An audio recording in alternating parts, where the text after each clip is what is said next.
Hello friends, welcome to my channel. நாம இன்னைக்கு நம்ம சேனல்ல பார்க்க போறது ஒரு சுவையான சைடு டிஷ் வந்து பார்க்க போறோம். உருளைக்கிழங்கு ஃப்ரை. ஒரு தடவை உருளைக்கிழங்கு இந்த மாதிரி செஞ்சு பாருங்க. உங்க எல்லாத்துக்குமே கட்டாயம் ரொம்ப பிடிக்கும். இது சாம்பார் சாதம், ரசம் சாதம், அப்புறம் லெமன் ரைஸ் இதுக்கு எல்லாத்துக்குமே நல்லா இருக்கும். கர்ட் ரைஸ் எல்லாத்துக்குமே நல்லா இருக்கும். உருளைக்கிழங்க கொஞ்சம் இந்த மாதிரி பெருசு பெருசா நறுக்கி வச்சுக்கோங்க. பெருசா நறுக்குனதுக்கு அப்புறம் தண்ணில போட்டு நல்லா கழுவிட்டு அடுப்புல உப்பு போட்டு மூடி போட்டு நல்லா வேக விட்டுருங்க. தண்ணி ஊற்றி உப்பு போட்டு மூடி போட்டு வேக விட்டுருங்க.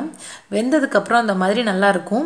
ஓரளவுக்கு கொஞ்சம் தண்ணி இருக்கிற மாதிரி பார்த்துக்கோங்க. ஃபுல்லாக தண்ணி இழுத்து வேகிற அளவுக்கு இல்லாமல் கொஞ்சம் தண்ணி அதுவுமா இருக்கிற மாதிரி பார்த்துக்கோங்க. ஒரு தவாவில் 2 டேபிள் ஸ்பூன் அளவு எண்ணெய் ஊற்றி கடுகு உளுந்தம்பருப்பு போடுங்க. கடுகு உளுந்தம்பருப்பு நல்லா வெடிச்சதுக்கப்புறம் நான் வந்து ஃப்ரெஷ்ஷான வெங்காயத்தாள் போடுறேன். இப்போ வெங்காய சீசன் இருக்கனால வெங்காயத்தாள் வந்து நல்லா கிடைக்குது. ஸோ வாங்கி நீங்களும் பயன்படுத்துங்க. அதோட கொஞ்சம் ஃப்ரெஷ்ஷான கொரியாண்டர் லீஃப் போடுறேன்.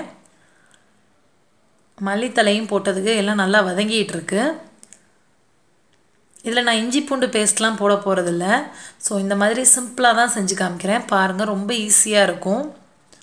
மஞ்சத்தூள், மிளகாத்தூள் 1.5 டேபிள் ஸ்பூன் போடுறேன். இப்போ எல்லா மசாலாவும் போட்டு நல்லா கிண்டுங்க. இப்போ உங்களுக்கு இந்த வெங்காயத்தாள், கொத்தமல்லி தலையெல்லாம் போடுறனால ரொம்ப சுவையாக இருக்கும். அந்த உருளைக்கிழங்கு மேலே இதெல்லாம் நல்லா படுறப்ப வந்து பார்க்கவே உங்களுக்கு நல்லாயிருக்கும். இப்போ நம்ம வேக வச்சுருந்த உருளைக்கிழங்க அந்த கொஞ்சம் தண்ணி இருந்துச்சு, அதோடய சேர்த்து செய்வோம். ஏன்னா அப்போ தான் அந்த மசாலா வேகிறதுக்கு கரெக்டாக இருக்கும், பச்சை வாசனை அடிக்காது. இப்போ நீங்கள் காரத்துக்கு உங்களுக்கு இன்னும் கொஞ்சம் மிளகாத்தூள் வேணால், காரம் பத்தலை அப்படின்னு ஃபீல் பண்ணிங்கன்னா இன்னும் கொஞ்சம் மிளகாத்தூள் கூட போட்டுக்கலாம். நான் வந்து ஒரு 5 உருளைக்கிழங்கு எடுத்திருக்கேன். ஸோ அதுக்கு 1.5 டேபிள் ஸ்பூன் உப்பு தேவையான அளவு போட்டுக்குங்க.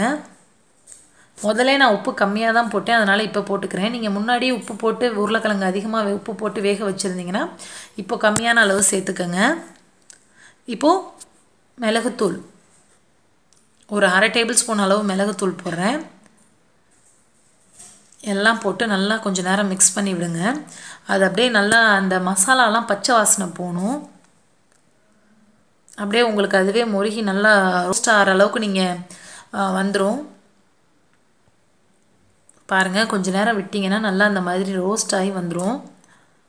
ஸோ நமக்கு இப்போ ரெடி ஆயிடுச்சு. இது சாம்பார் சாதம், தயிர் சாதம் எல்லாத்துக்குமே நல்லாயிருக்கும். ரசம் சாதம், லெமன் ரைஸ் எல்லாத்துக்குமே நல்லாயிருக்கும்.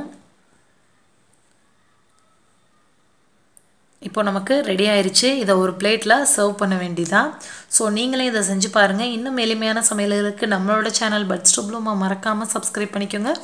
கூடவே பக்கத்தில் இருக்க பெல் ஐக்கானை கிளிக் பண்ணிங்கன்னா நம்ம அப்டேட்ஸ் உடனுக்குடன் வந்து சேரும். நன்றி.